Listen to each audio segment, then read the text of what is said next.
बोलोबा महाराज वारीला निघाले. खरं तर जाण्याची परिस्थिती नव्हती. कुठली परिस्थिती? शारीरिक. काका शरीर थकलेलं होतं, जीर्ण झालेलं होतं, शरीर वय झालेलं होतं. ही अधिकारी लोक, वारी म्हणजे या लोकांचा प्राण होता, प्राण होता, प्राण होता, प्राण. घरच्या सगळ्यांनी सांगितलं तुम्ही थकले, आता चालू शकत नाही. काय हरकत नाही म्हणले, जिथपर्यंत चालेल आणि त्याच ठिकाणी जर अंत्यविधी झाला तर वारीच्या वाटानं झाला, हे महत्वाचा विषय. माझा शेवट होईल ना, मग वारीच्या वाटानं होईल, वारीच्या वाटानं.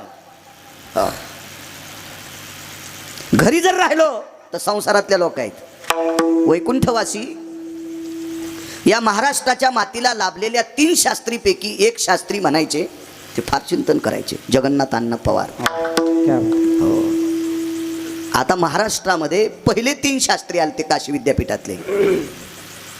सध्या एक हयात आहेत, प्रल्हाद शास्त्री दैठणकर, तुकाराम महाराज महामुनी आणि जगन्नाथ अण्णा पवार. तर आरती तुकारामा अण्णा ते चिंतन करायचे गोडसे. तर ज्याची संसारात रती त्याची नाही आरती. क्या बात आहे. ज्याची संसारात रती त्याची नाही आरती, ज्याची परमार्थात रती त्याची आरती. आरती तुकारामा अण्णा म्हणायचे. अण्णा ह्या मोठ्या लोकांचा आधार घेत असतील ही मोठी लोक. मोठ्या लोकांचा आधार घेत होती मोठी माणसं. मोठ्यांचा आधार घेणारी माणसंच मोठी होत असतात. मोठ्याला डावलणारी हरामखोर कव्हा वळसणीला झोपत असतात. विठाला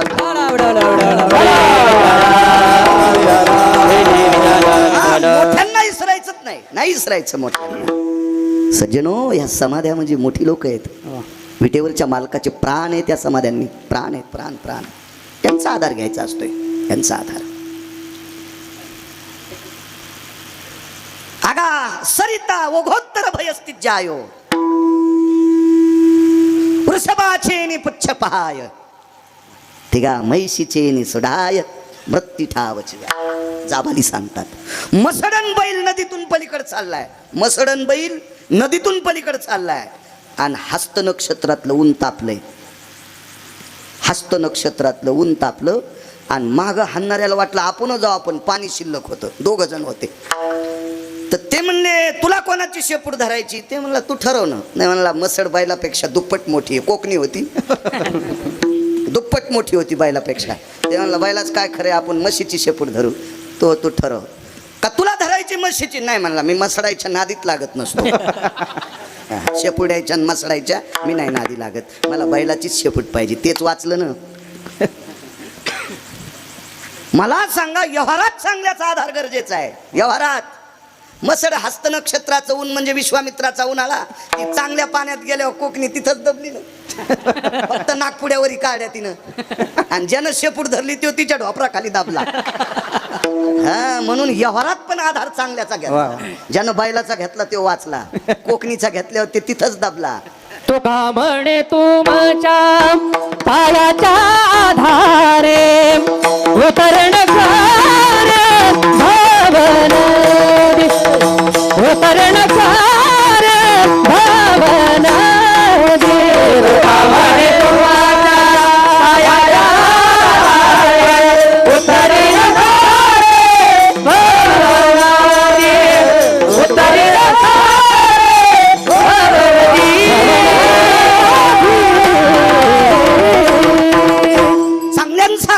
पाहिजे. वा वा वा.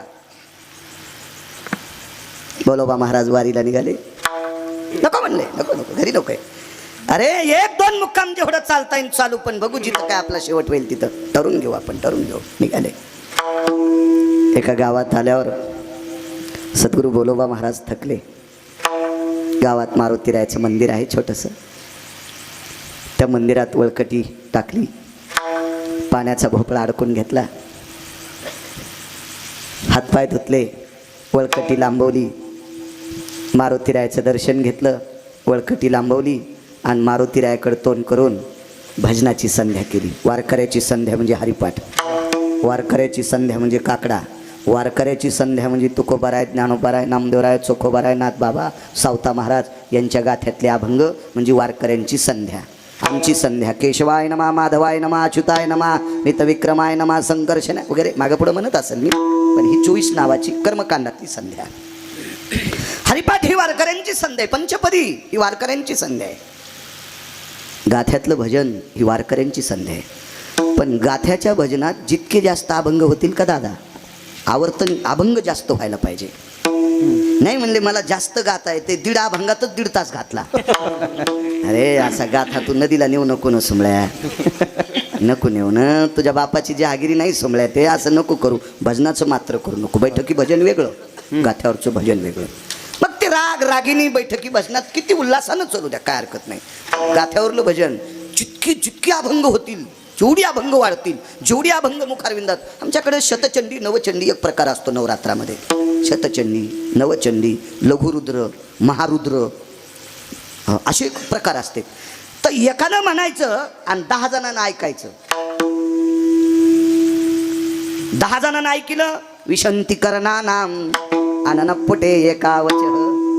जेवढी जेवढी आवर्तन होतील तर गाथ्याचं भजन आपल्यासाठी संधी आहे. कुठल्याही संतांचा गाथा घ्या, कुठल्याही संतांचा, असं काही हे नाही त्याला. तुम्हाला जे संत आवडतील ते, कारण विटेवरच्या मालकाची सगळी गळ्यातली श्लोक आहेत ती, त्याच्या आवडीची लोक आहेत ती, त्याच्या श्रद्धेची लोक आहेत ती, त्याच्या प्रेमाची लोक आहेत. विश्वातल्या वारकऱ्याच्या समोर भजन केलं. 1 नंबरचे वारकरी विश्वातले, 1 नंबरचे वारकरी. वैकुंठवासी नामनिष्ठ सद्गुरू माधव महाराज मगर म्हणायचे, दादा या संप्रदायाची स्थापना, या स्थापना म्हणण्यापेक्षा या संप्रदायाची निर्मिती भगवान शिवजींनी केली. एक जनार्दनी वैष्णव शिरोमणी महादेव, शिरोमणी महादेव, शिरोमणी महादेव. जनार्दनी वैष्णव शिरोमणी महादेव, शिरोमणी महादेव, शिरोमणी माझ्या पैठणचे मालक नमूद करतात, एका जनार्दनी वैष्णव शिरोमणी महादेव. भगवान शिवशंकर वैष्णवातले आद्य आहेत. पकवाज शंकरांनीच आणलं बघ. वारकरी संप्रदायात आरक्षित केलेलं वाद्य पकवाज मृदंग हे भगवान शिवशंकरांची कल्पना आहे, त्यांच्या विचारांनी प्रगट केलेलं वाद्य आहे शिवजींनी. असो, भगवान शिवशंकरांनी वारकरी संप्रदायाची स्थापना केली आणि त्याच शिवजीचे अंश 11वे रुद्र इथं सुद्धा पैठणच्याच मालकाचा पुरावा आहे. ते 11वे रुद्र मारुतीराय, तो वैष्णवा माझी अतिश्रेष्ठ, येऊनी जन्मला मरकट, तो वैष्णवा माझी अतिश्रेष्ठ, हनुमंत म्हणावया कनिष्ठ, ऐसा पापिष्ट कोण आहे. कोण भडवाय? मारुतीरायला कनिष्ठ म्हणण्याची ताकद आहे. अहो, दोन्ही अवतारात पांगल्याला संसार दूर जवळ केला. हो, आणि होता तो संन्यासी. दादा मंडळी जगवायचा कंटाळा आला म्हणून संन्यास नाही. नाही. हृदयस्तो वात्सल्य भवानां अंबरा भयस्थिताति जायते नाम, यत्नैवाति कोऽपि नयो नैष्टिक ब्रह्मचर्यान भयो. आईच्या हृदयात जन्म झाल्याच्या नंतर मारुतीरायला अंबर म्हणजे कपड्याची लंगुटी नव्हती. यस्त्वायाम सर्वतीयांग स्वरूपेषु सुभद्री शिव जायते नाम, म्हणून नैष्टिकम ब्रह्मचर्यानाम. पण हे रामायणात बघायचं नाही. एक कीर्तन वा बापू वा, गोड पुरावे दिले पाहिजे असे कीर्तनात. देवाला कानकुंड करण्याची ताकद. एखाद्याने जर 10,000 रुपये दिले दादा आणि त्याचे द्यायचे राहिले तर त्याच्या डोळ्यात डोळे घालून बोलायची ताकद नाही. राम राम. बरं, सोयाबीनची पांगापांगी झाली, पाऊस बरा पडलाय, पुढच्या पिकावर देऊन टाकील. राम राम. कसा काय कानकोंडा आहे तू? कसा देता येईल? साधा अर्थानं कानकोंडा. संसार जाग्यावर आणला मिळून पांगल्याला. इतकी ताकद होती मारुतीरायची, एवढी मोठी शक्ती, एवढी मोठी ताकद. एक शपथ पुरावा, राम जी के साथ हनुमान नहीं होते. राम जी के पुरे कभी काम नहीं होते. मारुती शबक पुरावा गाथ्यातला नाही. मारुती राय जर प्रभू रामचंद्रासोबत नसते तर काय बऱ्याचपैकी काम झाले नसते. ऋणी महाराज ऋणी ऋणी. ब्रह्मांडाचा धने ब्रह्मांडाचा धने ब्रह्मांडाचा धने संती केला ऋणी तो संती केला ऋणी संती केला ऋणी संती केला ऋणी संती केला ऋणी संती ब्रह्मांडाचा धने तो संती केला ऋणी तो संती केला ऋणी धने तो संती केला ऋणी ब्रह्मांडाचा धने तो संती केला ऋणी तो संती केला ऋणी ब्रह्मांडाचा संती केला ऋणी ब्रह्मांडाचा धणी काका तो संती केला ऋणी. उगालता का इथं उगालता ऋणी ह्या लोकांचं त्याच्या ऋण ऋण ऋण. मारुती रायाचं कर्ज आहे विटेवरच्या मालकावर. कर्ज आहे नुसत्या मागच्या अवतारातलं नाही, चालू अवतारात सुद्धा कर्ज होतं. द्वापार युगात पण सामान्य कर्ज होतं का? पंढरपुरातल्या मालकानं मनात आणलं टेपे भजन करणाऱ्याला दिल्लीची गादी द्यायची. देता येणं गेली ना ती अडचण आली ती. नंदू महाराज कुठं देता येत होती? कारण ज्याच्याकडून हिसकून घ्यायची का त्याच्याकडे सिंह होते. त्याच्याकडे सिंह होते, याच्याकडे एकच होता, त्याच्याकडे 5 होते. हो त्याच्यातला मानवी सिंह कर्ण 5 पैकी 1 सांगितला. बाकीचे घरी गेल्यावर पान. त्यांच्याकडे एक ब्रह्मचारी होता दादा. त्या ब्रह्मचार्याचं नाव भीष्माचार्य महाराज. इच्छा मरणी होतं ते ब्रह्मचारी. इच्छा मरणी. देखोनी दक्षिणायन अति घोर भीष्मे ऐकताची उत्तर काळासी सारोनी आदुर आणि स्वशरीर रक्षिले दैवम गिरगावकर लिखितम. 22.5 दिवस यमाच्या तुतरीत असं म्हातार तिकून मंदिरात बिड्या वाढणार होतं का रे? काय म्हातार वा. तिखड्या बाजूनं एक माणूस इतका अधिकारी महपोर्ग मारलंच काऊन म्हणून वरी जाऊन यमाच्या तुतरीत आणली. कळेल दिवशी यमाच्या ताकूत महाराज द्रोणाचार्य. पण शरीर नेता नाही आलं. तोरक पंढरपुरातल्या मालकाने जरा हुशारी केली. द्रौपदीच्या भावाला बलिलं आणि वांगे चिरल्यावानी शरीराचे तुकडे केले आणि फेकून दिले. रती रती मौसायाम कुरुक्षेत्राती स्थापयो टाकून दिलं ते. पण या पंढरपुरातल्या मालकाला दिल्लीची, हस्तनापूरची, इंद्रप्रस्थची सगळी गादी भजन करणाऱ्यांना द्यायची होती. ते देवाच्यानं भेटत नव्हती. ते मारुतीरायच पाहिजे होते. ध्वजस्तंभावरी वानरू मूर्तिमंत शंकरू. आळंदीतल्या मालकांचं वाक्य हे ध्वजावर होते म्हणून पंढरपुरातले मालक वाचले आणि एक भजन्या बी वाचला. कीर्तनातल्या लोकायला भजन्याच म्हणत असते दादा. वारकरीच म्हणत असते कीर्तनातल्या लोकायला. हा आमच्या सप्त्यातले खास कलाकार आहेत. रुमण्यान हाणायला पाहिजे सुंबळ्या तुला. तू दातड पुरुष तरी यम हानीन भडव्या. कीर्तनातल्या लोकायला कलाकार म्हणतो ते लोकनाट्यातले असते. कीर्तनातले वारकरी, कीर्तनातले भजने. गुणीजन पण म्हणायचं नाही. गुणीजन पण शब्द संस्था स्वीकारित नसेल. मोठी लोक स्वीकारित नाहीत.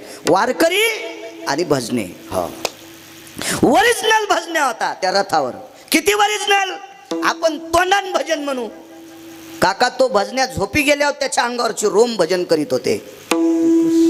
म्हणून त्या भजन्याच्या भजनानं पंढरपुरातला पिसा झालता. नवल पिस लागलो होतं. नवल पिस. पिसा म्हणजे वेडा. हो हा कोपे तरी निवांत साये हा ऋषे तरी बुझावीत जाय. मला पिसे लागले आहे पार्थाचे देवा. क्या बात. त्याचं नाव पार्थ, त्याचं नाव अर्जुन, त्याचं नाव किरीटी. हो इतका भजन्या गोड. आणि त्या भजन्याला राज्य मिळावा याच्याकरता पंढरपुरातला बेजार. तर पहिल्याच दिवशी बाण आणला अग्नी. तो समुद्र कढो लागला सोडिता दिव्यास्त्र अग्नी सळा. तो समुद्र कढो लागला. कढी जाळ लावल्यावर कशी उतू येते, असा समुद्र कढू लागला. कळ कळ कळ कळ असा अग्निबाण मारला. पण रथ नाही जळाला का, त्या रथावर पावर होती मारुती रायाची. देव कानकोंडच ना काका, हाय की नाही कर्ज. आणि मग ह्या ताकदीवर मारुती रायानं सांगितलं, या आपल्या मुद्द्यावर आता भगवान ऐकावं लागतंय तुम्हाला, शेवटची भेट द्या एकदा. तर देवानं विचार केला, मी स्वतःहून जर बोलोबा महाराजाकडे गेलो, रुक्मिणीला जरी नेलं तरी वारकरी प्रसन्न होणार नाही. निष्ठावंत वारकऱ्यांना पंढरपूरच पाहिजे. निष्ठावंत वारकऱ्यांना चंद्रभागेचं वाळवंटच पाहिजे. निष्ठावंत वारकऱ्याला त्याचं दर्शन नाही झालं तरी चालतंय, पण कळस बघायचा. निष्ठावंत वारकऱ्याला नगर प्रदक्षिणा करायची, हे निष्ठावंत लोकांची काम आहेत. तुका म्हणे मोक्ष देखिल्या कळस, तात्काळ हा नाश अहंकाराचा. ते पंढरपूर पाहिजे फक्त, पंढरपूर. तेथील तृणानी पाषाण तेही देव जाणावे. पंढरपूर पाहिजे. देवानं विचार केला, 33 कोटी देवता घेऊन जरी अकलूजला गेलो तरी मानित नाही आपल्याला, नाही मानित आपल्याला. मग करावं काय. मालकानं विश्वकर्मा महाराजांना बोलावलं. विश्वकर्मा म्हणजे भगवान विष्णूचा अंश आहेत. विश्वकर्मा महाराजांचा फोटो कलेची देवता म्हणून या पवित्र देशामध्ये लाकडाचं काम करणाऱ्या लोकांच्या दुकानात विश्वकर्मा महाराजांचा फोटो असतो. हो, आपल्या ज्ञानोबाराय तुकोबारायने आरक्षित केलेली देव कधी कधी पाहत जा. भांगाऱ्या देवायच्यात पुढं वाकता, भिकमाग ह्या देवायच्या पुढं वाकता होय. मग भिकार चोट देवाय पुढं तुम्ही वाकल्या, त्याचे भक्त बी भिकार चोटच. चेंदरी हेंदारी दैवते कोणती बुद्धी भूते घेते, आपल्या पोटाची रडते मागती चित्ते अवदान, आपल्या पोटाची रडते मागती चित्ते अवदान. हेंदारी दैवते कोणती बुद्धी भूते घेते, आपल्या पोटाची रडते मागती चित्ते अवदान, आपल्या पोटाची रडते मागती चित्ते अवदान. बाकीच्या देवांच्या नाही नादी लागायचं. ते चांगले आहेत का वाईट हे विचार करायचा नाही आपण. आपला पवित्र वेळ, अमूल्य वेळ, देवानं दिलेलं आयुष्य हे बाकीच्या देवासाठी नाही खर्च करायचं. ज्ञानोबाराय तुकोबारायने सांगितलेले देव त्याच्यासाठी काका आपलं आयुष्य खर्च व्हा. असे तर कुठं वळसनील पडलेत ना. ते त्याच्याच पोटासाठी भीक मागायले, ते तुम्हाला काय देतील. ज्या देवाला ढवळे लिंब लागते देव देव तुमचं काय भलं करणार आहे. ज्याला पांढरे लिंब आवडते, ज्या देवीला, ती देवी तुम्हाला फुकून देईन, फुकून फुकून. हा, ज्ञानोबाराय तुकोबारायने सांगितलेले देव. ही सगळी जरी नेली तरी समाधान नाही. चला, विश्वकर्मा महाराजांना बोलावलं. विटेवरच्या मालकाने विश्वकर्मा महाराजाला 9 वेळेस बोलवलं. त्याच्यातलं एकदा भगवान शिवशंकरांनी बोलवलं होतं लंका बांधायला. लंका अजून एकदा सांगतो. विटेवरच्या मालकाने 8 वेळेस आणि 1 वेळेस भगवान शिवजीने बोलवलं. तर शिवजीने 1 वेळेस बोलिलं लंका बांधायला. लंका केली ती दादा. 7 कोटी घरं सोन्याची होती. पुरावा असू द्या, आता मला बोलू द्या. आणि मग 8 वेळेस विटेवरच्या मालकानं बोलिलं. त्याच्यातलं एकदा सांगतो. 7 बाऱ्याचं घरी गेल्या होता. एका वारकऱ्याला गाव बांधायचं होतं, एका भजन्याला. त्याचं भजन इतकं गोड होतं. शुद्ध भाव देखोन या गाव स्वर्णाचा दिला गा. पोहे निमित्त बर का. एक जण म्हणला इथं वजन दिलं पाहिजे, मुष्टीभर पोया साठी इथं वजन द्या. म्हणलं पोह्यासाठी नाही रे, त्याला 16,108 बायका होत्या, एकीला पोहे येत नव्हते का. आणि पोहे कशाचे होते, तांदळाचे. आणि तांदूळ कधी पिकतो, पाऊस पडल्या. आणि त्यानं नाहीच पाऊस पडल्या, काय पप्याच्या माईच्या डोसक्यावर तांदूळ पिरी तू काय. अरे पोह्याची निर्मिती त्याच्यापासून आहे. आणि ते कशाला पोह्यासाठी. शुद्ध भाव देखोन या गाव स्वर्णाचा दिला गा. त्या भजन्याला गाव बांधायचं होतं सोन्याचं. तेव्हा विश्वकर्मा महाराजाला बोलिलं. पुन्हा कधी योग आला सांगू दादा पुढं, पुन्हा कोणाचं गाव बांधून दिलं बघू आपण, ठरवते. वाचलं पाहिजे. पुराण लय गोड आहे. पुराणीचा रस अत्यंत गोड आहे आणि गोड बी आहे आणि वारकरी संप्रदायानं स्वीकारलाय. पाहावे पुराणी विचारोनी, पाहावे भंगाऱ्याच्या पुस्तकात, हे असेच नाही, पुराणात बघायचं. पुराणात विश्वकर्मा महाराजांना बोल, ह्या टपराच्याही म्हणत नाही. आमच्या परिसरातलं बापाची 9 एकर जमीन विकून मलेशियात वाढदिवस करायला गेलं बोंबले, भिकार चोट कुठलं. आणि तिकून येताना 1,18,000चं कुत्र हरामखोराने विकत आणलं विमानात. आणि मला म्हणला कुत्र विमानात आणलं. मी म्हणलं वा वा वा वा, कायच 2 पायाच्या कुत्र्यानं 4 पायाचं कुत्र मलेशियातून आणलं रे बापा. या टपऱ्या विमानात, या टपऱ्या विमानात, टपऱ्या कोणी बसत. एकदा आम्ही द्वारकेला चाललो विमानात बसून आणि माझ्याजवळ एक बाई आली. मला नंतर कळालं ही बाई आहे म्हणून, बोलण्याहून याच्याहून, नाही तर कपड्याहून मला वाटलं बुवाच आहे का नाही. बरंच झालं जे हरी नाही घातला, थुतरी थांबली असती 3 माया, पण मी घालीत नाही मनानं. कशाला आपण नादी लागायचं, फुकट कळण शेंडी वळवळ काय करायचं आपल्याला त्याच्यावर. आणि मग थोडा वेळ विमान असं चालल्याच्या नंतर फुसकून एक जणानं शिंक दिली. मी म्हणलं पलीकड्यानं दिलं नाही, हिनं दिलं नाही, म्या दिलं नाही, इकडे ऐकू येत नाही. कोणती टिश्यू पेपर काढ आणि त्याचं नाक पुसलं. तिच्या पोटावर पिशवी होती, पिशवीत कुत्र्यात पिलू होतं. पैशावाली कुठं जोर दाखवते त्याचं काय मेळच नाही, काय मेळ नसतं. पैसे लय झाले म्हणजे शिस्तीत वागते तर असं थोडंच. एकदा तिरुपतीला चाललो आणि माया नशीबच फुटका, असे दलिंदरच शेजारी येतात माया. ते आपलंच नशीब काळं, पांढऱ्या पायाचं नशीब. ते 2 जण पती बसले, नेमकंच लग्न झालेलं असावं 2-3 महिन्यापूर्वी. आणि मधात बसल्याबरोबर त्याने पिशीतला पेरू काढा. आता विमानात चाकून येऊ देत नाहीत, नेला तर लगेच मध्ये टाका, असंच करतात. मला तो धोतरण असल्यामुळं तर 3-3 बाऱ्या मशीन लावतात. मी म्हणलं कष्टात कायलं पुरे. ते म्हणले तुम्हाला लय मिऱ्या असत्यात. अरे काय नेऊ म्हणलं बाप्पा, कष्टात ज्यानं आणलंय ते तुम्हाला गवसतच नाहीत आणि तुम्ही सज्जनालाच बदके आणतात. मनातली मनात कुठं बसावं त्यानं वापस काढून दिलं असतं. येरी म्हणायला लागलो मी. तपास म्हणलं बाबा, अजून एखादी मशीन असली तर तोंडात घाल. कुठं त्याच्या नादी लागावं. आता ते शासनाचा माणूस असतंय, ते चौकटीतला आहे बिचारा. आपण काय म्हणा. बसलो ती मनात, शेजाऱ्यानं पेरू काढा तर त्याच्या हाता असे कोमल होते ना, माझ्यासारखे थोडेच हळदीतलं तण उपटीनले, चरबट हातन नाही. तर मी म्हणलं आता चाकू तर नाही, या दोघांमध्ये एकच पेरून हे नवरा बायको येतं आणि यायला दाबून फुटायचा नाही, हे कसे करते. बरं मी म्हणावं मी फोडून द्यावा तर त्याला मराठी कळती का नाही त्याचा बी मेळ होता ना. कळती का नाही काय माहित म्हणलं मराठी. पण मग त्या बाईनं लगेच टिश्यू पेपरनं असा तो पेरू पुसला. त्याच्या बाजूला जर सक्ते असतं ना ते पाठीमागून त्याचे ते टरकलं काढे असं पुसलं. आणि मला वाटलं महादेवाला आधी देईन, महादेव म्हणजे तिचा मालक. हरिदास शेट्टीनं एका जागेवर असा चपका हाणला. तर मला वाटलं जाऊ द्या, भूक लागली असेल, बऱ्या घरची बाई आहे. तिनं पुन्हा त्या जागेवर एकदा पुन्हा पेरू टोकारला आणि मग ममुल्याच्या हातात द्याला.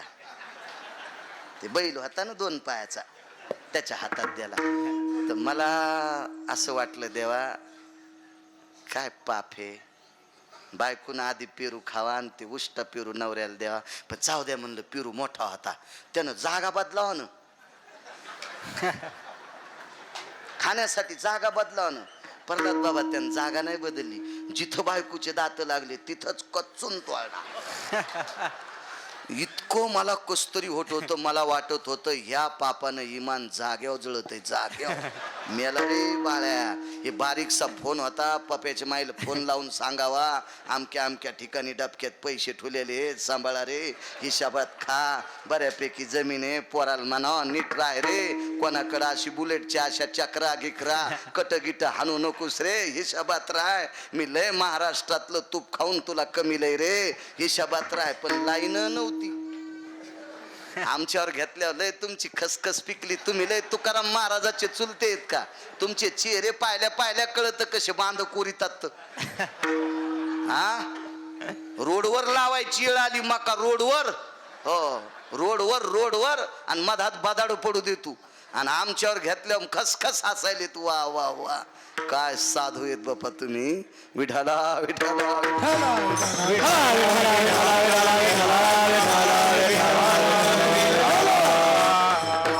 काय शिस्त. कोणी बसायलंय कोण्या विमानात.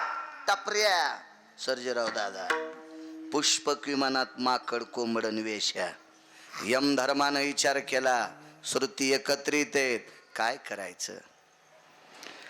पण श्रुतीनं यम धर्मानं विचारलं. पुण्याचा लेखाजोखा बघितल्याशिवाय विमानात बसता येत नाही. म्हणून आपण कोंबड्याला माकडाला आणि त्यांच्या मालकिनीला बोलण्यापेक्षा आपण 2 मालकाला बोलू. एक पंढरीतले मालक आणि एक काशीतले मालक दोघांना बोलायला सुरुवात केली. काय प्रकार आहे. शिवजीनं सांगितलं यमधर्म महाराज. ए श्रुती पंढरीतले मालक साक्षीला आहेत. तुमची शंका कशाची. आमची एक शंका आहे म्हणले. वेश्या विमानात बसली याच्याबद्दल काही ताण नाही. त्या वेशेचं नाव आहे महानंदा. तिचं नाव आहे महानंदा. वेश्या विमानात बसली याचं तिळ मात्र शंका नाही. कारण तिला एवढा अनुताप झालाय एवढा पश्चाताप झालाय. पश्चातापेन शुद्धता अनुतापेन शुद्धता. पण माकड आणि कोंबड विमानात कस काय. पंढरीतल्या मालकानं सांगितलं यमधर्म महाराज आम्हाला एखादं दुसरं कोंबडं दाखिता का ह्या कोंबड्याच्या व्यतिरिक्त. तर ते म्हणले प्रभू खाली जावं लागेल. स्वर्गात दुसरं कोंबडं कशाचं आलंय. चला खाली. खाली पाहायला आले तर त्या कोंबड्याच्या पायाला नख होते. हरिदास शेठ नख. काशीतल्या मालकानं पंढरपुरातल्या मालकानं सांगितलं आम्हाला एखादं माकड दाखिता का. हो म्हणले मेटे जळगावला आताच होते झाडाव. मग माकड पाहिलं तर त्या माकडाच्या पायाला नख होते. निब्बर टक काळी जर पायाची त्वचा होती. चला म्हणले वरी. काशीतल्या मालकाने आणि पंढरीतल्या मालकाने श्रुतीला आणि यम धर्माला सांगितलं तुम्ही खालच्या कोंबड्याचे पाय पाहिले आणि वानराचे पाय पाहिले. आता ह्या माकडाचे आणि कोंबड्याचे पाय पहा. तर वैकुंठात विमानात महानंदेपाशी बसून गेलेल्या विमानातल्या कोंबड्याला नखच नव्हते. प्रल्हाद बाबा त्या माकडाच्या पायाला त्वचाच नव्हती. तर यम धर्मानं विचारलं विमानात बसून आले हा प्रश्न तर लांबच आहे. पण कोंबड्याचे नख कुठं गेले आणि वानराच्या पायाची त्वचा कुठं गेली हा प्रश्न उद्भवला. शिवजीच्या 11 डोळ्यातून पाणी आलं आणि सांगितलं यमधर्मा हे श्रुती ह्या महानंदेच्या पुढं भजनात हे कोंबडं नाचू नाचू याचे नख तुटले आणि ह्या वानरानं नाचू नाचू पायाची त्वचा संपली.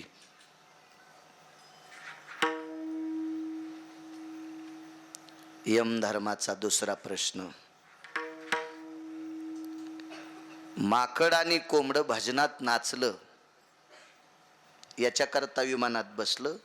पण वेशीला हा अनुताप कसा प्राप्त झाला म्हणले तिला विचारा आम्हाला नाही सांगता येणार. यमधर्मानं आणि श्रुती मातेनं महानंदेला प्रश्न केला माय माकडाला आणि कोंबड्याला विमानात पुष्पक विमानात वैकुंठात कैलासात स्वर्गात सत्यलोकात आणावा एवढा तुझा अधिकार मोठा आहे. पण तू वेश्या असताना तुला अधिकार कोणी दिला. तिने एका साधूचं नाव सांगितलं आणि अंतःकरण गदगदून आलं. यमधर्म महाराज त्या साधूची कृपा माझ्यावर झाली म्हणून माझ्यात तो दर्जा आला आणि मी माकडाला आणि कोंबड्याला विमानात नेलं. महाराज माकड आणि कोंबड वेश्या वैकुंठात पुष्पक विमानात जावा इतका दर्जा वेश्याच्या जीवनात येतोय.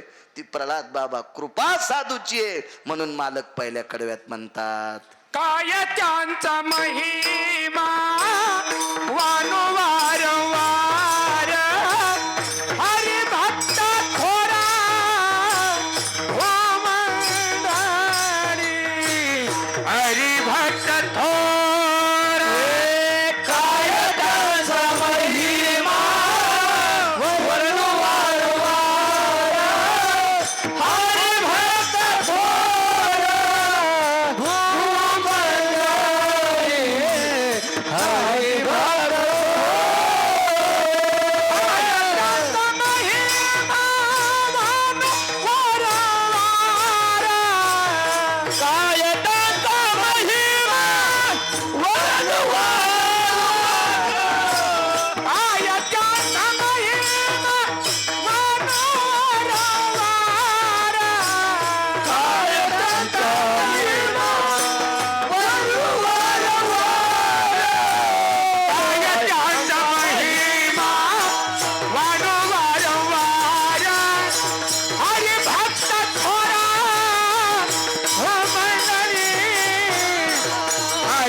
थोर काय त्यांचा महिमा वर्णू वारंवार.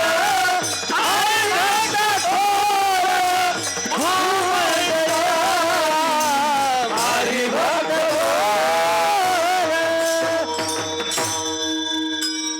काय ताकद आहे महाराज संतांकडे.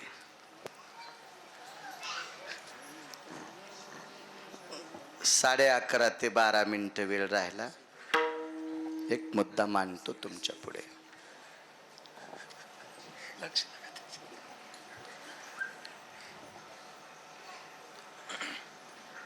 तुम्ही 11 लाख देऊ केले. प्रत्येक उमऱ्याला 11,000 सांगितले शास्त्रीजीनं. मी बसून ऐकलं ना तिथून. तुम्ही तर दिले 11 लाख. कमीत कमी गरीबात गरीब माणसाला 11,000 सांगितले. आमच्या बाजूला एक गाव आहे परभणी जिल्ह्यात, त्यांनी 97 लाख रुपये दिले. तुमच्या गावासारखीच भूमी आहे, त्याला पण जास्त काळी नाही. आमच्या शेलू जिंतूर तालुक्यातलं परभणी जिल्ह्यातलं गाव आहे.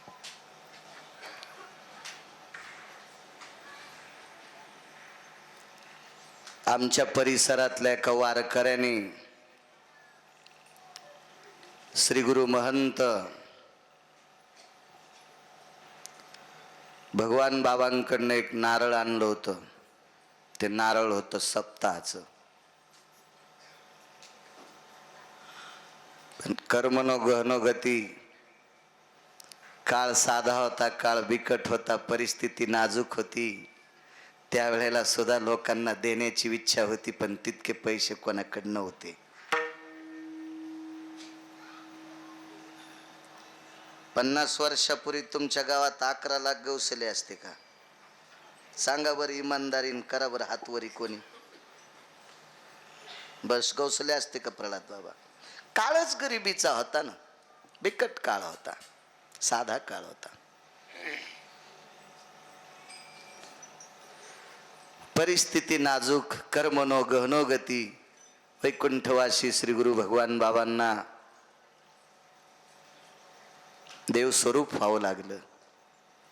पण त्या वारकऱ्याच्या अंतःकरणात ती भावना तशीच राहिली.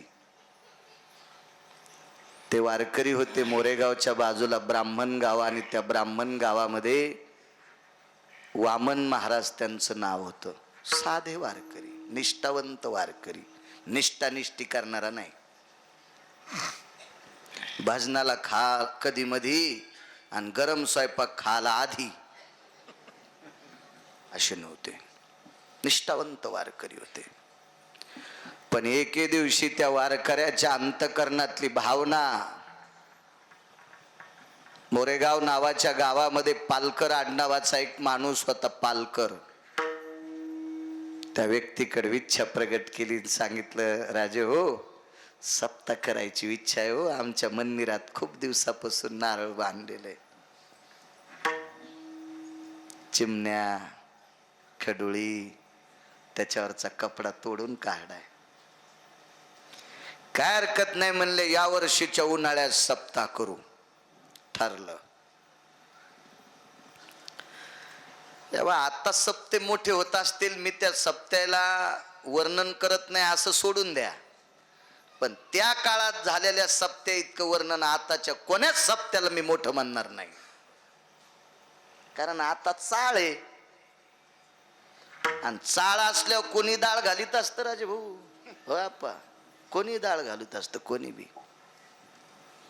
त्या काळामध्ये 350 क्विंटल ज्वारी जमा झाली. 350 क्विंटल ज्वारी. चपाती औषधाला नाही, औषधाला फोटो काढायसाठी चपाती नाही. ज्ञानेश्वर माऊली 350 क्विंटल ज्वारी. 18चा पाठा होता गिरणीचा. 1.5 महिन्यापासून ज्वारी दळू लागले. तितक्या ज्वारीचं पीठ टाकायला घर पण नव्हतं कोणाकडे चांगलं. एक जणाच्या पत्रात गाईच्या गोठा रिकामा केला. उन्हाळे दिवस, झाडाखाली गाई बांधा सावलीला, आणि गाईच्या गोठ्याचे पत्र रिकामे केले हरिदास शेठ आणि त्याच्यात तितकं पीठ टाकलं. सप्ताह सुरू. भाकरी करायला आचारी कोण आणायचा त्या काळात? 200 चुली. 200 चुली. काय त्यांचा महिमा वारंवार. 200 चुली. 200. सकाळी चुली पेटायच्या सूर्योदयाच्या अगोदर आणि 10 वाजता चुली बंद व्हायच्या. चुलीवर सावली नव्हती. दिवस चैत्राचे होते आणि चुली होते दुधनेच्या पात्रात, वाळवंटात. प्रल्हाद बाबा चुली होत्या. या बाजूनं 100 चूल, त्या बाजूनं 100 चूल. पहिल्या दिवशी भाकरी करीत असताना बायकांनी सांगितलं, वाळवंटात चूल पेटिल्याच्या नंतर भाकरी चुलीला भाजता असताना भाकरीच्या काठामध्ये वाळूचे कण घुसतील आणि वाळूचे कण जेवणाऱ्या वारकऱ्याचे दात पाडतील. वाळवंटात चुली कशा पेटवायच्या? मग त्या काळात शेलूला एक तेलाचा दुकानदार होता आणि त्याच्याकडे रिकामे डबे पडलेले होते 200. त्याला विनंती केली आणि त्याच्याकडनं पत्राचे 15-15 किलोचे टपराचे रिकामे डबे 200 घेतले. एका लोहाराच्या हातानं त्याचे तुकडे केले. प्रत्येक चुलीला एक डब्याचं पत्तर आणि त्याच्यावर 8 दिवस भाकरी करायच्या. सकाळचे 5:30 तर दुपारचे 10:15.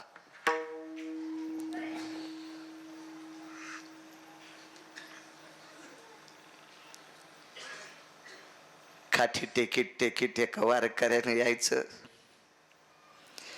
त्या वारकऱ्याचं नाव होतं श्री गुरु महंत भीमसिंह बाबा.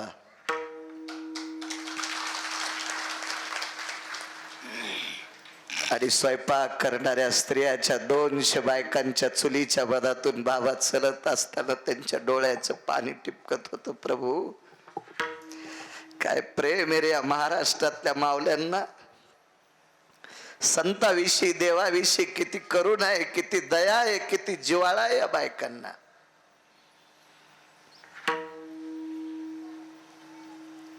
माझ्या माईंनो, एक अर्धा बॉम्ब तुमच्यावर याच्याकरता टाकतो, माझा स्वार्थ आहे. काय? तुम्ही जर चुका नाही केल्या ना माझ्या माईंनो, तुमच्या पोटी जन्माला येणारी संतती इतकी तेजस्वी होईल आणि ती तेजस्वी संतती या देशाचं कार्य करील, या पवित्र देशाची राखण करील. तुम्ही चुका करता कामा नये. हा देश 2 गोष्टींनी मोठा आहे. पहिली गोष्ट, या देशातली स्त्री पवित्र आहे म्हणून मोठा आहे. आणि दुसरी गोष्ट, या देशातले संत दर्जेदार आहेत म्हणून मोठा आहे. ओळख या देशाची, या देशाची ओळख माझ्या माईंनो तुम्ही आहात, तुम्ही आहात, तुम्ही आहात. एक जण म्हणला, या देशातल्या स्त्रीपेक्षा संत मोठे आहेत. म्हणलं नाही रे, पुराण सांगतंय या देशातले किती जरी मोठे संत असतील तरी या देशातल्या स्त्रीच्या पोटी जन्माला आलेत. म्हणून संतांना जन्माला घालणारी स्त्री किती मोठी असेल कल्पना करा. या देशातली इतकी दर्जेदार स्त्री या देशातली.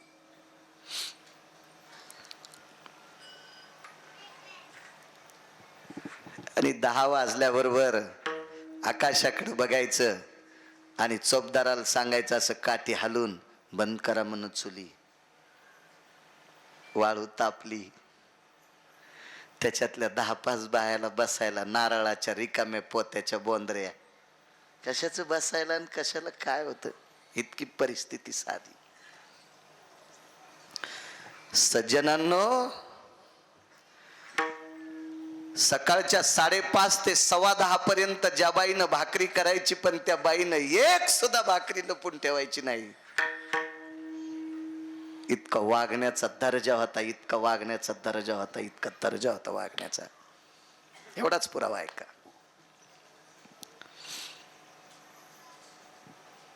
आणि माणसं आणि स्त्रिया सगळ्या जेवल्याच्या नंतर त्या 200 बायकांची पंगत बसायची. त्या जेवल्याच्या नंतर ठराविक 100-200 सप्तामध्ये जास्त बेजार होणारी माणसं मग जेवायची. आणि ही जेवायला बसणार, त्यांच्या सोबत जेवत होते महंत श्री गुरु भीमसिंह बाबा. नारळी सप्त्यात देवघर असते. देवघर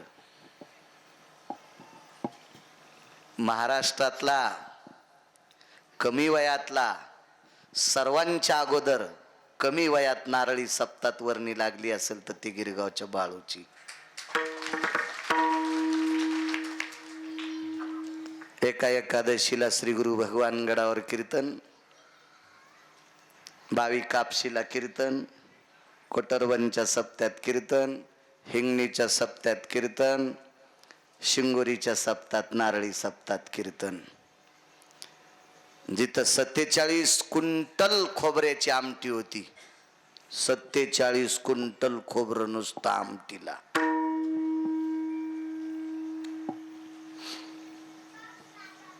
कोटरबनच्या सप्त्यामध्ये 27 क्विंटल खव्याचे गुलाबजामुन. त्या साली दुष्काळ होता, त्या साली थोडा पाऊस कमी कमी पडलेला होता. काय ताकद आहे महाराज या लोकांची, काय ताकद आहे. दोन्ही गडांच्या सप्त्यात आता भेटत असतील कोणाला बी, पण 8 वर्षापूर्वी बाळूची वर्णी या दोन्ही सप्त्यात लागत होती.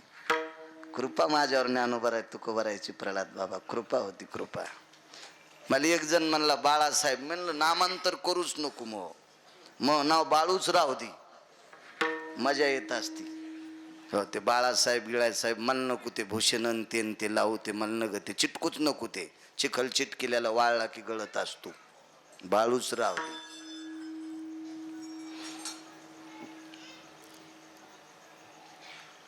हे लोक जेवायला बसणार तेवढ्या अवकाशात शनिवारचा दिवस होता आणि मोरेगावच्या मधात दुधना आणि दुधनेच्या इकडच्या बाजूला खुपसा नावाचं गाव आहे, ते शेलूकडच्या बाजूने.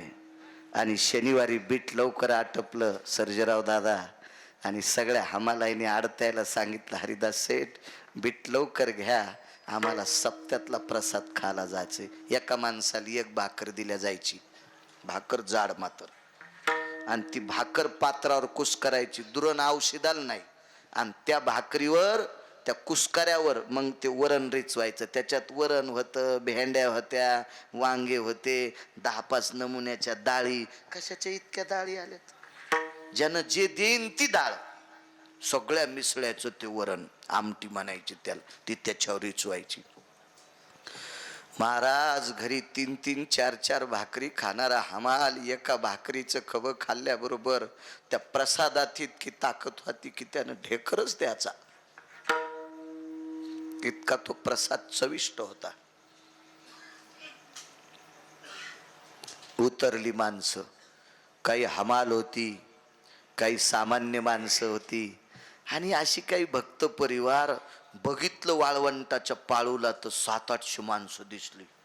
आणि कार्यकर्त्यांनी महंत भीमशिम बाबांना सांगितलं, बाबा आता सध्या स्वयंपाकघरामध्ये 2-2.5 टोपले भाकरीचा चुरा आहे.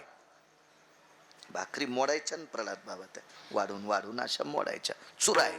आणि आपण एवढे जेवतो इतका चुरा आहे, पण आता हे 500-700 लोक भरतील, यांना जेव काय घालायचं.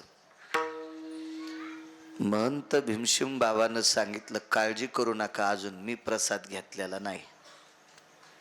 काय स्वतःच्या वागण्याचा दर्जाची किती किती किती मोठी स्वयंदात किंमत होती बघा, इच्छाशक्ती किती दांडगी होती. अरे मी प्रसाद घेतला नाही अजून, येऊ द्या, माझे गुरुवर हे सांभाळतील, काय करायचं त्याचं. तर विश्वास किती दांडगा होता पा. विश्वास हे तो करी स्वामीवरी सत्ता. आपल्या गुरुवर तितका विश्वास असला पाहिजे. काय त्यांचा महिमा सांगतोय. आणि मग ही सगळी लोक आली, पण हे 100-200 कार्यकर्त्यांचे चेहरे पाहिल्यावर त्याच्या लक्षात आलं, पंक्ती संपल्या रे, आपल्याला प्रसाद भेटत नाही. मग कानकोंड्यावानी होतं ना माणूस, जरा असं काचाटल्यावानी होतं. आणि सगळ्यांची चेहरे पडली हरिदास सेठ. श्रीगुरु भगवान आपलं श्रीगुरु महंत भीमशिम बाबांनी पाहिलं, सांगितलं, बाळा होत बसा रे, बसा, गुरुवर एक काय द्यायचं ते देतील. 800 850 लोकांच्या पंक्ती बसल्या. आणि चोपदाराला सांगितलं एखादी शाबीत भाकरी आहे का रे? चोपदारानं सांगितलं आम्ही स्वयंपाकघरातल्या सगळ्या भाकरीच्या चुरा उचललाय आणि टोपल्यात भरलाय आणि स्वयंपाकघर झाडून काढे. शाबीत भाकरीच नाही. पण एका चोपदारानं सांगितलं शाबीत भाकरी एक आहे देवघरात, जिथं ज्ञानोबा राहायचा, तुकोबा राहायचा, श्री गुरु भगवान बाबाचा, हे 3 फोटो मांडलेले होते आणि तो नैवेद्य ठेवलेला होता. शाबीत भाकरी आणि त्याच्यावर जराशी आमटी उलीशी शिपडलेली, द्रोण नाही काय नाही थोडीशी, आणि तुळशीचं पान ठेवलेलं होतं. काठी टेकीट टेकीट टेकीट महंत सद्गुरू भीमसिंह बाबा देवघरात आले आणि लोटांगण घातलं. ज्ञानोबरायाला प्रणाम केला, तुकोबरायाला प्रणाम केला आणि श्री गुरु महंत भगवान बाबाच्या प्रतिमेकडे डोळे भरून पाहिलं. काय म्हणले, गुरुवर्य तुम्ही दिलेला नारळ आहे. गुरुवर्य ह्या वामन महाराजांना तुम्ही दिलेला नारळ आहे. तुमच्या प्रसादासाठी आलेली गोरगरीब माणसं गुरुवर्य उपाशी जाऊ नये. हृदय कालबेल झालं. काय संकेत आले असतील हरिदास शेठ देव जाणे. आणि महंत भीमसिंह बाबांनी तो नैवेद्य उचलला, विनेकऱ्याला सांगितलं बापू हे नैवेद्य चुरा करून सगळ्या भाकरीच्या चुऱ्यावर टाकून दे. टाकून दिला. 700 750 पावणे 800 लोक जेवले आणि मग 200 कार्यकर्ते जेवले आणि मग टोपले पुसून काढले. महाराज श्री गुरु महंत भीमसिंह बाबांनी आपल्या गुरुवर्यांची प्रार्थना केल्याबरोबर अन्नपूर्णेनं प्रवेश केला आणि जाज्वल्य अन्नपूर्णा त्या भाकरीच्या टोपल्यात प्रवेश करते. ही या महाराष्ट्रातल्या पवित्र राज्यातल्या संतांचा इतका दर्जा आहे म्हणून मालक पहिल्या कडव्यात म्हणतात, हरी काय त्यांचा महिमा वरनो में वार, हरी भक्त थोरा, हरी भक्त काय त्यांचा महिमा, काय त्यांचा महिमा वरनो काय त्यांचा महिमा वर्णो वारंवार, काय त्यांचा महिमा वर्णो वारंवार, काय त्यांचा महिमा वर्णो वारंवार, काय त्यांचा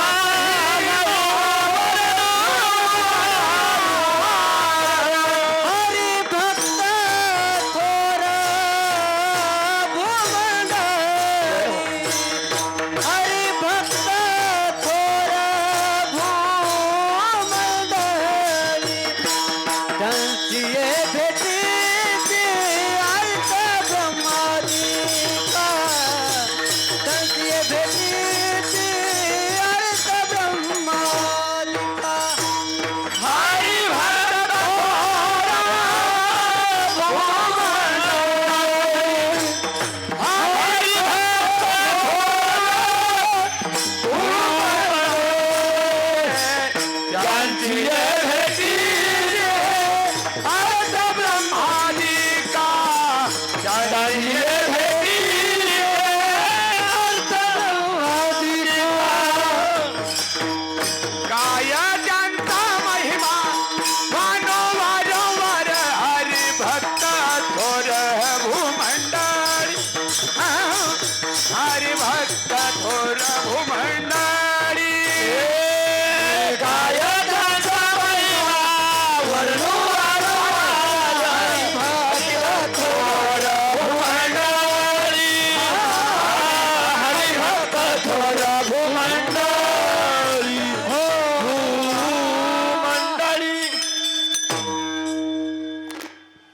हा संतांचा महिमा आहे. या पवित्र भारत देशात एक वेश्या होऊन गेली. तुम्ही भरपूर ऐकले असत्याल. काही काही न 150 एकर जमिनी फुकल्या. पण माझ्या वाचनात 5च वेश्या आहेत, त्याच्यापैकी एक सांगतो.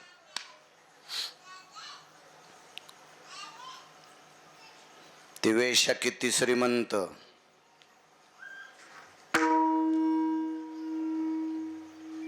त्या वेश्येकडे इतकं सोनं होतं, तिने एके दिवशी प्रांतातला राजा बोलून घेतला आणि राजाला सांगितलं, राजा तुमच्याकडे संपत्ती किती आहे. राजा म्हणला, दुष्काळ जर पडला तर 2 वर्ष आपला प्रांत मी जगू शकतो इतके गहू ज्वारी मका हरभरा तूर माझ्याकडे आहे.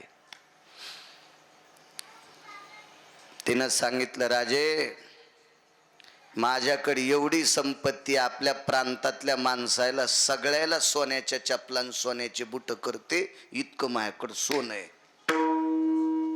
या भारत देशातली वेश्या बुवा, वेश्या वेश्या इतकी श्रीमंत.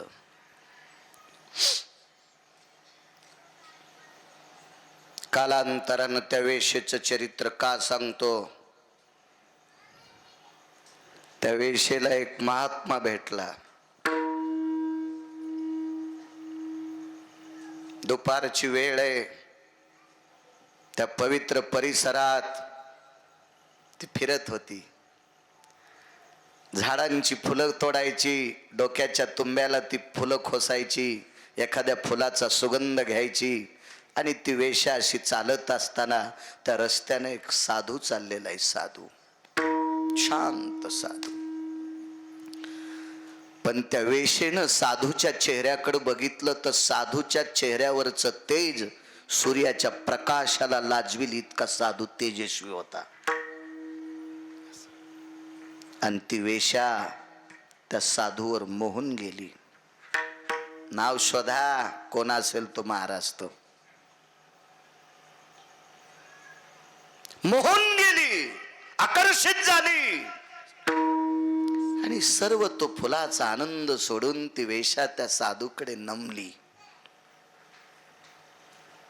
कोण आपण. मी वारांगण आहे. काय त्यांचा महिमा वारंवारा. संत किती मोठे आहेत. कीर्तनात गोष्टी ऐकायची अपेक्षा ठेवून येत जाऊ नका, तुमच्या पाया पडतो. कीर्तनात संत, पुराण, वेद, शास्त्र, ज्ञानेश्वरी, गाथा ही ऐकायची मानसिकता ठेवत जा, तर कीर्तनाला येत जा. सटाक्या सुटाक्या ऐकायच्या असत्याल तर तुमच्या त्या 3x6च्या डबड्यात आगळ अख्खी घाण भरलेली आहे. उजडूस तर थोतरावच घेत जाते. कीर्तनकाराकडनं ती अपेक्षा करत जाऊ नका. आणि मला वाटतंय तुमची ती अपेक्षा जो कीर्तनकार पूर्ण करेल त्याला नरकात सुद्धा जागा भेटणार नाही. विठाला विठाला विठाला विठाला विठाला विठाला विठाला.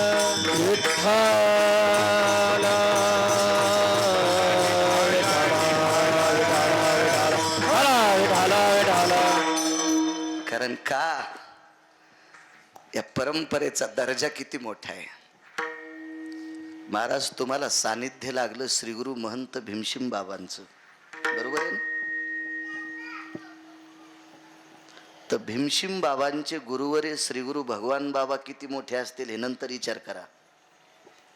श्रीगुरु भगवान बाबांचे शिष्य किती मोठे होते हे ध्यानात ठेवा. तर श्रीगुरु महंत भीमसिंग बाबांचा एक अभंग ऐकिला. तुळशीच्या वनी जणी उकलती वेणी, 13 रागात अभंग. एका रागात सुरू केला आणि तो राग सोडून लगेच दुसऱ्या रागात जायचा आणि ध्रुवपद पुन्हा पहिल्या रागात यायचं. येता येतं का हो महेश, येता येतं का. हरिपाठातलं पुढचा तुकडा म्हणला तर मागचा सापडायला वान्यराव आणि फासळ्या खाजी तू. वान्यराव आणि फासळ्या खाजी तू. मागचं काय आणि कोणाला विचारू तू. माग भिताडे. तर पहिल्या रागातून 13व्या रागात जाऊन पुन्हा पहिल्या रागात यायची सामान्य ताकद आहे. तर या देशातला गायन क्षेत्रातला भारत रत्न पुरस्कार भेटलेला आदरणीय वैकुंठवासी स्वर्गीय कैलासवासी सत्यलोकवासी लताबाई भीमसिंग बाबांच्या चरणावर लोटांगण घालीत होत्या. लोटांगण.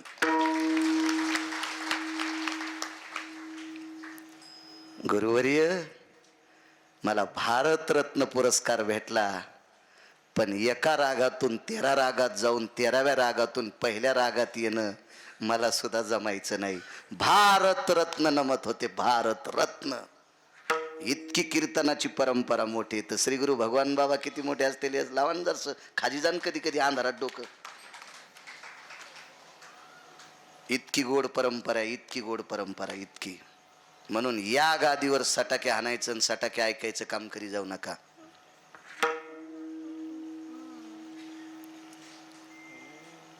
चला. नमली वेशा कोण आपण? ही वारांगण आहे. वारांगणा शब्द ऐकल्याबरोबर माय शब्द तोंडातून पडला. माय माय माय माय. किती सुंदर होती ती वेशा. ती संध्याकाळी पौर्णिमेच्या दिवशी बोलत असताना प्रल्हाद बाबा तिच्या दाताच्या प्रकाशाला पौर्णिमेचा चंद्र लाजत होता. इतकी तिच्या दाताचा प्रकाश सुंदर होता. त्वचा किती सुंदर असेल कल्पना करा. सुंदरपणाची व्याख्या मी कीर्तनात सांगितली होती. ज्या बाईच्या त्वचेच्या सुगंधानं झाडाला फुलं लागावा हिला सुंदर म्हणतात. आपल्या कापसात गेल्यावर पाते गळत येत.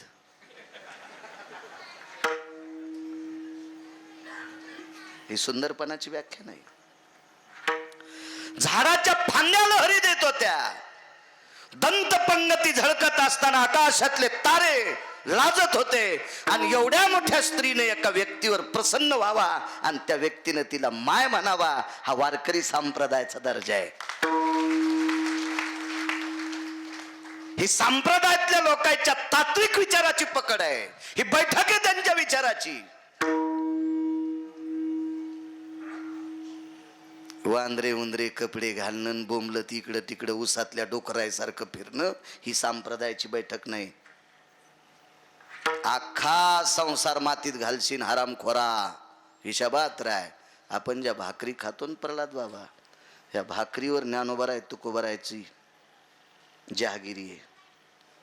आणि त्या भाकरी खाऊन जर आम्ही हरिशेठ चुकीचं काम केलं तर ती जहागिरी इतकी कडक आहे, इतकी कडक आहे. यायनं यमाच्या बोकांडीवर पाय दिलाय. आम्हाला तुडवायला किती वेळ लागन. जगा काळ खाय आम्ही माथा दिला पाय. इतकी ताकद आहे महाराज या संतांकडे. माय शब्द वापरला. माय माय. अरे तिनं दुसरा प्रश्न केला.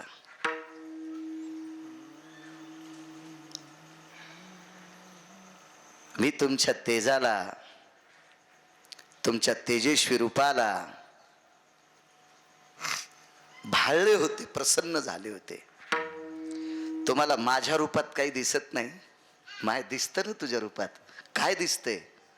माझ्या माईचं रूप दिसतंय. तुझ्या रूपात ह्या जंगलात माझ्या आईचं तेज दिसतंय. महाराज, प्रांतातल्या लोकायला चपलान बुट करील इतकं सोनं तिच्या जवळ होतं. ती खुरपायला नव्हती गेली, ती ऊस तोडायला नव्हती गेली, ती अद्रक खांदायला नव्हती गेली. त्यानं या देशातल्या बलाढ्य श्रीमंताच्या पुढं नाचून तितकं सोनं कमिलतं. आणि ती बाई एका साधूच्या पुढं नतमस्तक झाली.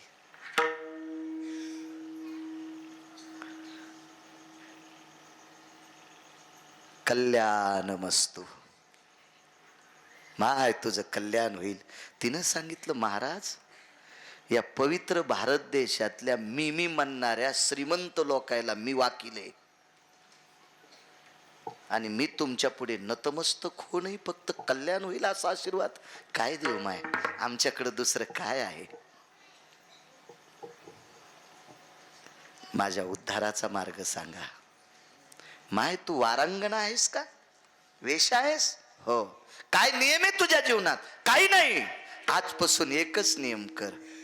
सूर्य मावळल्याच्या नंतर जर तुझ्याकडं कोणी आला तर त्याला भाऊ आणि बाप समजून काढून देत जाय, आणि सूर्य असताना जर कोणी आला तर त्याची सहचरणी म्हणून रात्रभर सेवा करत जाय.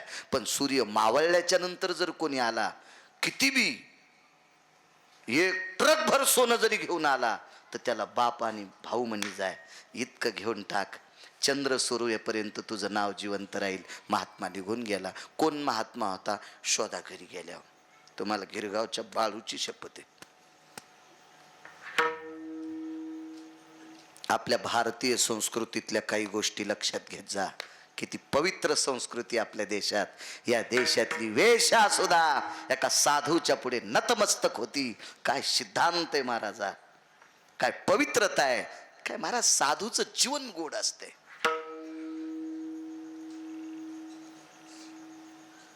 पंडित भाऊ, तुम्ही जगन्नाथ अण्णांची कीर्तन ऐकली असतील. काव्यतीर्थ जगन्नाथ अण्णा.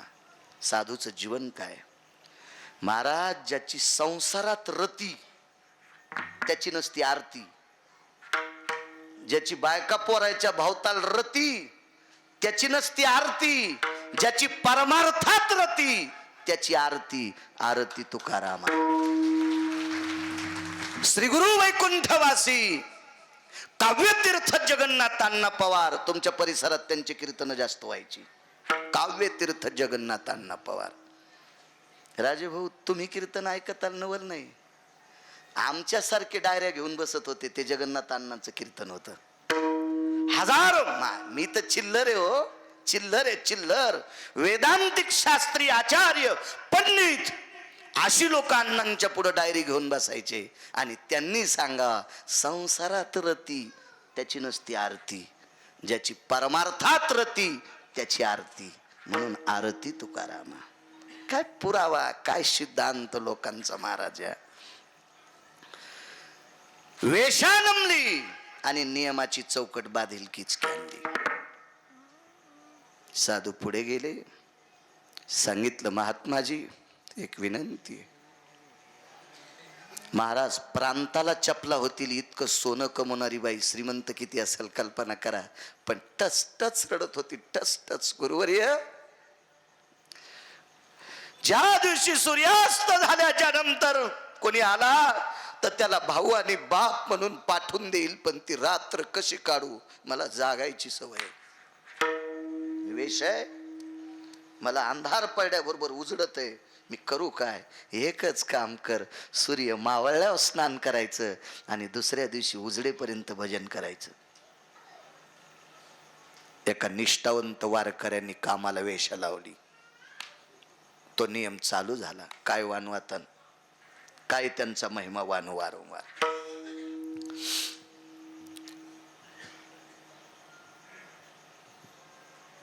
महिना, 2 महिने, 3 महिने, 4 महिने उलटले.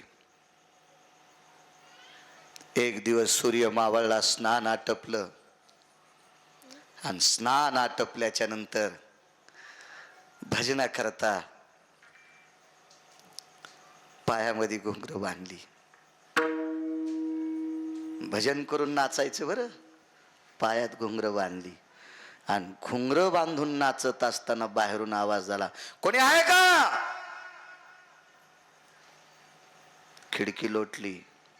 ए उदय, माझ्यापेक्षा श्रीमंत मधात आहे का? तिनं सांगितलं, माझ्या पुढं असा श्रीमंत आहे की त्याच्यासारखा श्रीमंत जगात कोणी नाही. प्रतिमा ठेवली होती देवादिदेव भगवान शिवशंकराची, आणि त्याच्या इतकं मोठं जगात कोणी माऊली. हत्तीवर सोनं आणलंय, हत्तीवर. अरे, एका प्रांताला सोन्याचा पत्रा झाकता येईल इतका आणलंस तरी आजची रात्र तुला नाही. आज तुझ्याकडं बाप आणि भाऊ म्हणून बघन गेली वापस. मग आता ही लोक आल्यावर अडथळा होऊ लागला. माणूसच नव्हतं कोणी. मग त्या जंगलात एक माकड आलं आणि त्याला, त्या माकडाला काही खाऊ घातलं, त्याच्यावर प्रेम केलं आणि ते माकड जीव लावू लागलं. त्याला एकच काम सांगितलं, सूर्य मावळल्याच्या नंतर मी स्नान केल्यावर जर कोणी आलं तर त्याला हातान करायचं. तिनं माकड का ठुलं? ती हुशार होती, तिनं रामायण वाचिल तर. कारण तिला माहित होतं माणूस जर ठुला आणि येणाऱ्या माणसानं सांगितलं तुला किलोभर सोनं देतो, तर त्यानं मागच्या दराजातून मधात आणला असता. इतके माणसं बेईमान येत आणि वानर बेईमान नाहीत. एका वानराला 7.5 कोटी घरं देऊ केले फक्त एकदा रावण म्हणण्यासाठी. तर ते माकड पुढच्याला म्हणलं 7च कोटी आहेत तुमच्या मालकाकडं, सगळे दिले. त्याचं नाव तर घेतच नाही, पण ते जर पुढून आला तर त्याच्याकडे बघून लघवी पण करीत नाही. यावत त्वं नाम्नेयां दृशे नैसर्गिक विधी संपादनो ततानना पुटं भय व्याप्ती दिशायां त्यागेषु बळा नैवं गांजा कसम लिखितम. नैसर्गिक विधी म्हणजे 1 आणि 2 हे सुद्धा त्याच्याकडे बघून करायला नाही. आम्हाला सोन्याची लालूच दाखवतो का? रामायण वाचणारी वेशा होती म्हणून माकड मित्र केलं. तिनं आंघोळ केल्यावर कोणी आलं की ते लगेच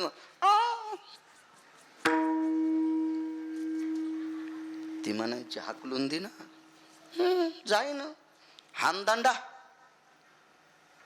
आता माकडाला बोलता येतं की ते इतकंच करीन. त्याच अंग इचकीत होतं. 2-2 पायाचे माकड कोणाचं इचकायली, केवढ्याचं माघारी इचकायली हरिदास शेठ. केवढ्याही माणसाचं ज्याला बायको कदरली ते मोठ्या लिहायचं इचकीत. लायकी आहे काय हो माकडायची? चला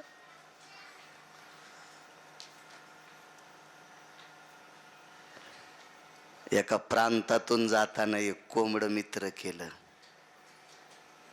एक कोंबड मित्र. आपल्या संप्रदायात कोंबड पवित्र आहे का? नाही. वैकुंठवासी ज्ञानसूर्य धर्म भास्कर श्री गुरु वक्ते बाबा म्हणायचे कोंबडा आपल्या संप्रदायात निषेध सांगितलं. आणि या वेशेनं कोंबड मित्र केलं. दर्जा किती वारकरी संप्रदायाचा लक्षात घ्या. दर्जा किती मोठा आहे, किती मोठा दर्जा आहे. कानिळोबाराय म्हणतात काय त्यांचा महिमा वारंवार. हे कोंबडा आणि माकड आहे. कालांतरानं प्रांतातल्या सगळ्या श्रीमंताला कळालं की दिवस मावळल्याच्या नंतर गेल्याच्या नंतर डोंगरा इतकं जरी सोनं दिलं तर बाई बाप आणि भाऊ म्हणून काढून देती. जाणच बंद केलं. आता माकडानं कोंबड्यानं काय काम करायचं राजू? बाई हुशार होती बेटा. हो तुमचं काम संपलंय. आता मी भजन म्हणत असताना नाचते ना, तुम्ही माझ्या सोबत नाचायचं. माकड आणि कोंबड तिच्या भजनात नाचायचं. काय अनुताप झाला हो. इतका अनुताप झाला, इतका अनुताप झाला, इतका अनुताप झाला. संपूर्ण कामाची वासना जळून गेली. विषयाला विस्तू लावला. आणि तीच बाई एके दिवशी या पवित्र मासामध्ये भगवान विश्वनाथाच्या दर्शनाकरता काशीला गेली. श्रावण चालू आहे ना, जरासं त्या महिन्यावर बोलावं आपण.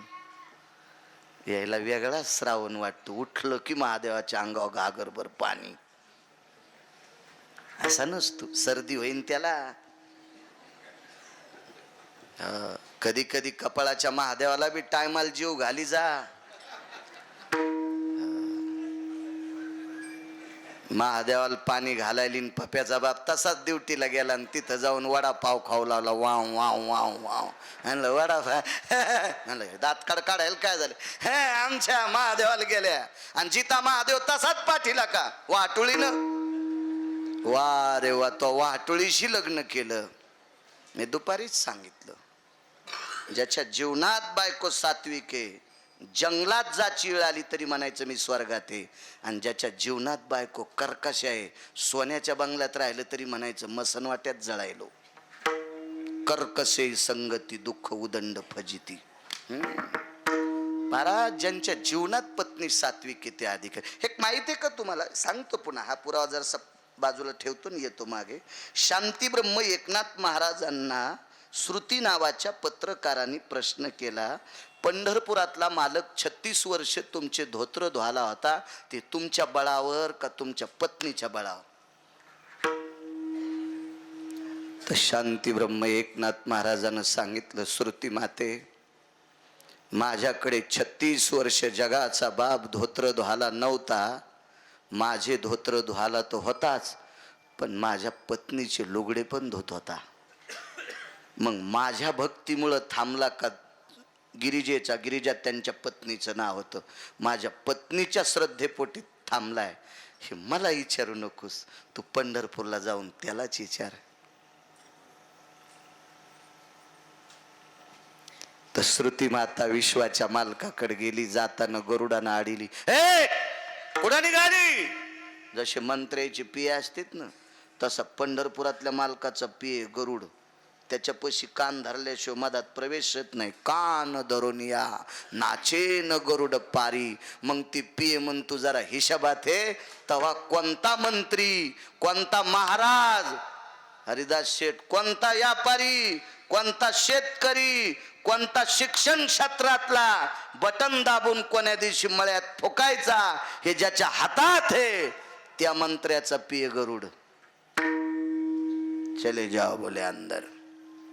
प्रभू ये श्रुती ये. काय ग, तुम्ही शांती ब्रह्म एकनाथ महाराजांच्या घरी 36 वर्ष काम करायला होतात, मग भक्तीचं सूत्र नाथांचं मोठं होतं का गिरिजा काकींचं होतं? भगवंतानं सांगितलं, श्रुती, गिरिजाबाईचं नाव ऐकल्याच्या नंतर मला बोलता येत नाही ग. इतकं त्या माऊलीनं माझ्यावर प्रेम केलं. श्रुतीचं प्रश्नाचं उत्तर संपून गेलं उत्तर संपून. एक सांगू, पंढरपुरातला मालक मी देव आहे असं सांगून नाथांकडे काम करत नव्हता.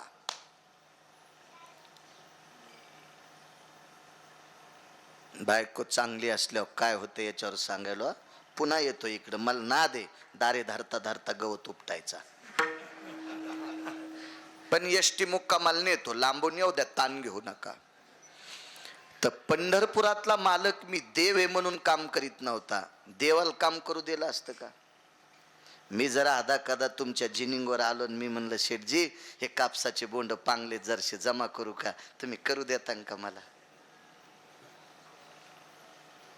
मला तर देवाला कोण काम करू देईन? मी देव आहे असं सांगितलंच नव्हतं. श्रीखंड्याच्या रूपात भाकरीसाठी चाकरी केली आणि एके दिवशी पाण्याची कावड भरून आणल्याच्या नंतर कपाळाचा घाम खाली पडत होता. स्वयंपाक करता करता गिरिजा काकीनं पाहिलं आणि अंतःकरण तुटलं. नाव सांगत नाही, गाव सांगत नाही, म्हणून आम्ही याचं नाव श्रीखंड्या ठेवलंय. श्री या शब्दाचा अर्थ लक्ष्मी असं नाव ठेवलं. आणि काय आमच्याकडे काम करते. म्हणून शांती ब्रह्म एकनाथ महाराज पूजेला बसले होते. नैवेद्यासाठी भात शिजत होता. तो भात सुवर्णाच्या पात्रात टाकला, त्याच्यावर तूप साखर दूध घातलं आणि आवाज दिला, नुसतं भालं, श्रीखंड्या इकडे ये. आई साहेब तुम्ही सोहळ्यात आहेत, तू तरी ओल्या कपड्यानंच पाणी भरतोस ना, सोहळ्याच्या पलीकडचं सोहळे ये मध्ये.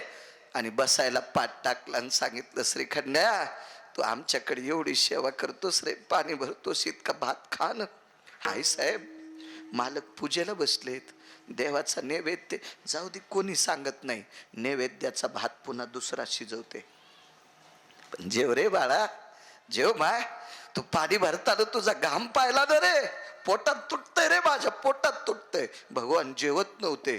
तर आई साहेबांनी सांगितलं, श्रीखंड्या मला एकुलता एक हरिपंडित नावाचा पुत्र आहे, तुला त्याची शपथ आहे, जेव बाळा. जगाच्या मालकानं भात खावा आणि पवित्र गोदावरीच्या पात्रात उक्साबुक्शी रडावं. गोदावरी मातेनं विचारलं, प्रभू रडता का? गिरिजा काकींचं माझ्यावर इतकं प्रेम आहे. हा प्रसंग श्रुतीने ऐकल्याच्या नंतर लक्षात आलं, एका वारकऱ्याची पत्नी इतकी पवित्र, याच्याकरता जगाचा बाप त्यांच्या इथं कपडे धुवाला. माझ्या माईनं तुम्ही तितक्या पवित्र असल्या की नवऱ्याचं नाव चंद्र सूर्य तोपर्यंत वाढतंय. माझ्या माईनं ही पवित्रता ठेवा. विठाला विठाला विठाला विठाला विठाला विठाला विठाला विठाला विठाला विठाला. अशा पवित्र मासामध्ये विश्वनाथाच्या दर्शनाकरता काशीला ती वेशा गेली. प्रल्हाद बाबा काशीला गेली ती वेशा. काशीला गेल्याच्या नंतर तेजस्वीबाई माहित नाही कोणाला वेश आहे, गठुडं भरून घेतलं सोन्याचं, हिऱ्या माणिकाचं. पुजाऱ्याला सांगितलं हिऱ्या माणिकाची पूजा आहे आज. माझ्याकडं शिवमूठ तांदळाची नाही, तिळाची नाही, जवाची नाही, गव्हाची नाही, मुगाची नाही, हिऱ्याची शिवमूठ आहे. शिवमूठ असती ना आपल्याकडं, प्रत्येक सोमवारी पंचांगावर काल निर्णयावर मूठ सांगितली असती बायकांनी, ती समर्पित करायची असती. भंगिऱ्यानं सांगितलेलं ना काय ऐक जाऊ, आपल्या ज्ञानोबराय तुकोबरायनं सांगितलेलं ऐक जा, आपल्या पुराणानं सांगितलेलं ऐक जा, देव तुमचं चांगलं करेल. हिऱ्या माणिकाची शिवमूठ समर्पित करायचं. पुजारी प्रसन्न झालं. आई आहे माताजी, पण पूजा सुरू केल्याच्या नंतर आटपली पूजा ना आरती करायच्या टायमाला तीन पुजाऱ्याला सांगितलं माय 2 मित्र आहेत त्यामध्ये घ्यायचे, माय 2 मित्र आहेत त्यामध्ये घ्यायचे. पुजाऱ्यानं सांगितलं कोण आहेत, एक माकड आणि एक कोंबड आहेत. ते म्हणला लागला अध्याय. आणि भगवान काशी विश्वनाथाच्या मंदिरात कुठं कोंबडं येत असतं का? माकडायचं ठीक झालं वा, दररोज उघडायला आल्यावर कुठं घुसत, पण कोंबड्याला कसं येऊ देतील? आणि मला पुजारी पद जाईल ना माझं मातीत. ते म्हणले काही जात नाही, सगळे मग ऐकतेत गे. टॅबला खालून द्याल्यावर कोणी बी ऐकत हो.